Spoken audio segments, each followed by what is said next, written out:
just requires simply a commitment. Here's what I did. I started part-time. That's the magic. So make this note. Teach people the magic of starting to work part-time.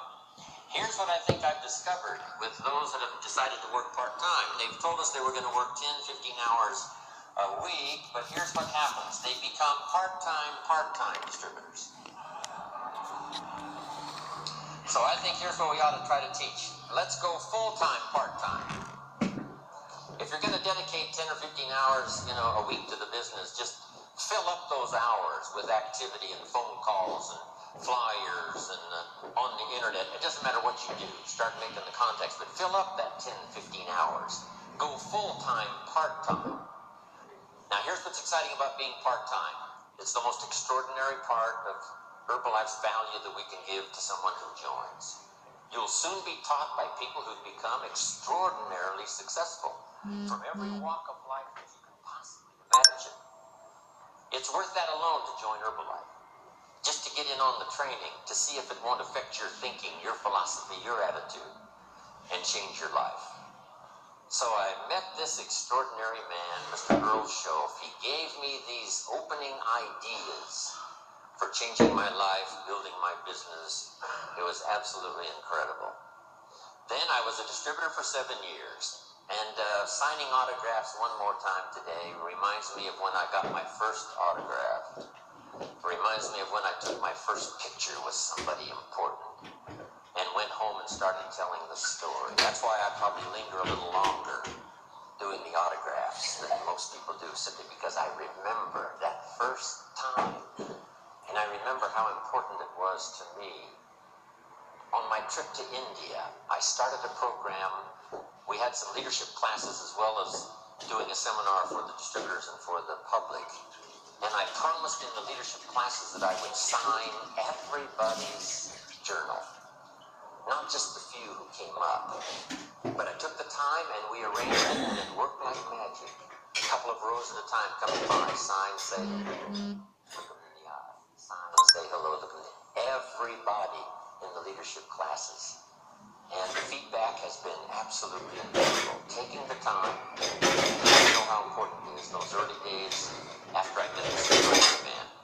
Then let's go about 27 years ago when I'm doing this little talk and seminar in Los Angeles, California, and in my audience is a young man, 19 years old. His name is Mark Hughes. What an extraordinary day that was.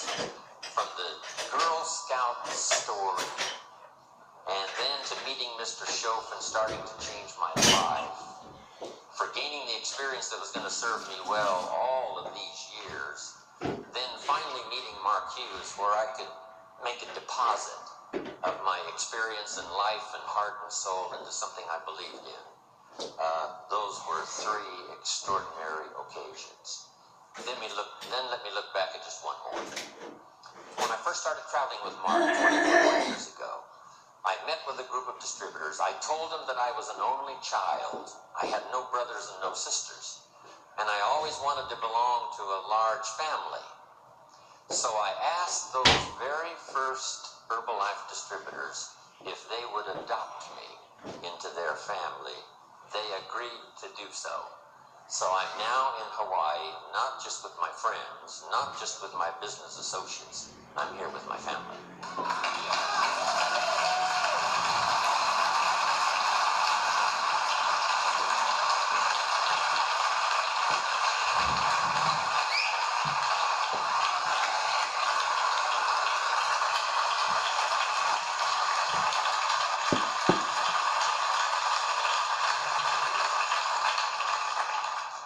Now here's how the past becomes useful. Not to live in the past and not to dwell in the past, but to borrow the experience of the past, and then here's the second part, invest them in the future.